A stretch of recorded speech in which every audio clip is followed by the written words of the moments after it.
In our last lesson, we looked at the strongest kind of punctuation, which in tonal music is defined as the perfect authentic cadence. Now let's look at other less final kinds of punctuation. Here's an example of weaker punctuation even though it's on the tonic. This is the beginning of Beethoven's Fourth Sonata for violin and piano.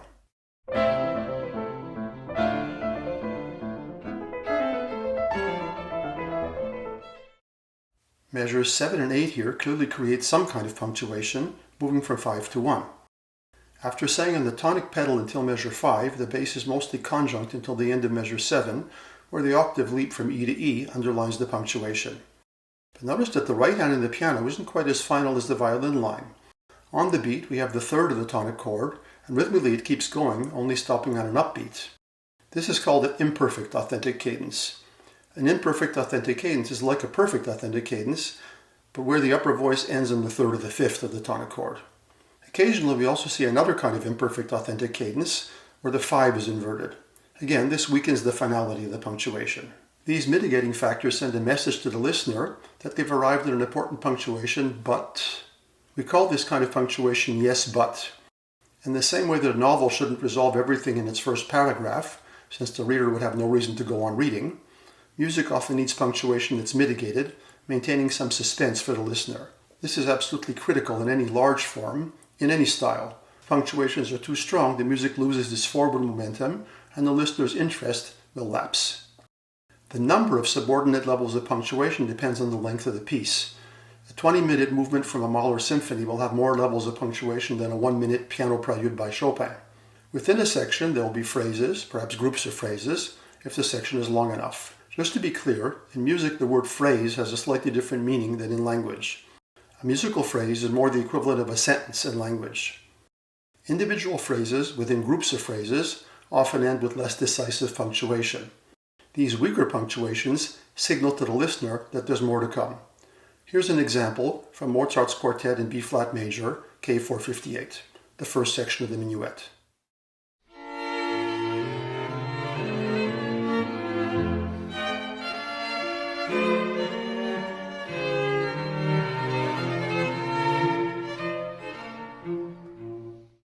There's a clear break in measure 3 and another in measure 8.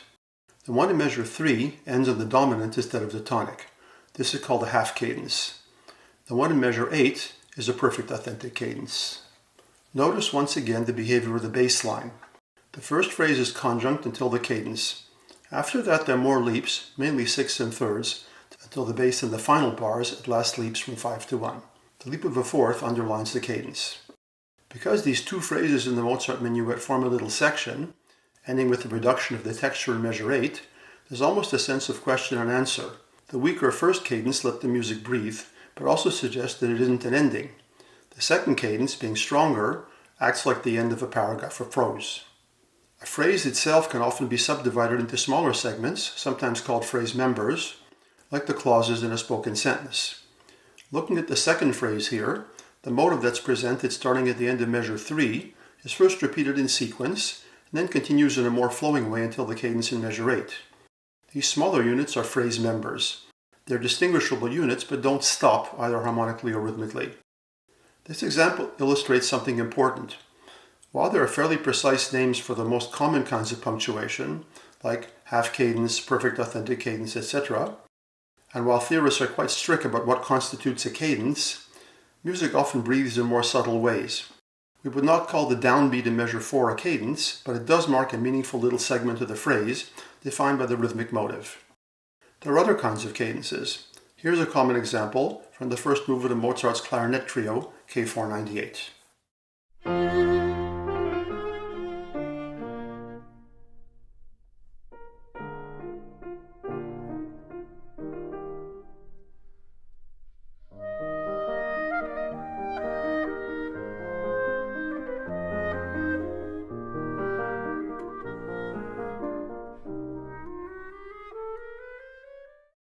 At the end of the first system here, the clarinet presents the theme, which has just been heard in the viola.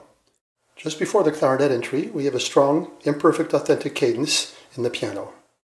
The bass, during the new clarinet phrase, leaps in fourths and thirds till the big octave leap in the second bar before the end of the page, which suggests a cadence is on the way. But now the harmony takes a surprising turn, going to 6 instead of the tonic. This is easy to arrange, since the tonic and 6 share two common tones, E flat and G. The effect is deceptive, as though Mozart is playing with the listener's expectations, hence the name, deceptive cadence. There's another aspect of this cadence that also mitigates its finality. Notice how the clarinet doesn't arrive in the first beat with the expected E flat. Rather, there's a short rest, then the E flat arrives at the start of the next phrase. This is sometimes called a hocket cadence, from the French word for hiccup, a little break in the continuity.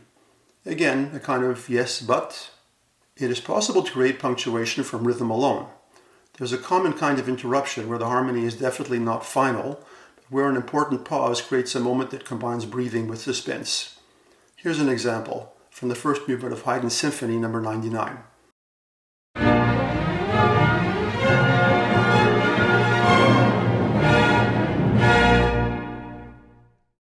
These 4 bars all stay in the same dominant 7th harmony, enlivened with scales and the brass and percussion chords. At the end of the system, there's a definite stop, still on the same dominant 7th chord. Since the harmony hasn't changed, we can't speak of a cadence in the normal sense.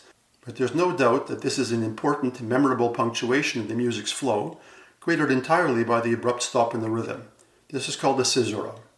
We should mention that an important part of a performer's job is to be sensitive to degrees of punctuation and to underline them appropriately, usually with subtle changes in articulation and/or tempo.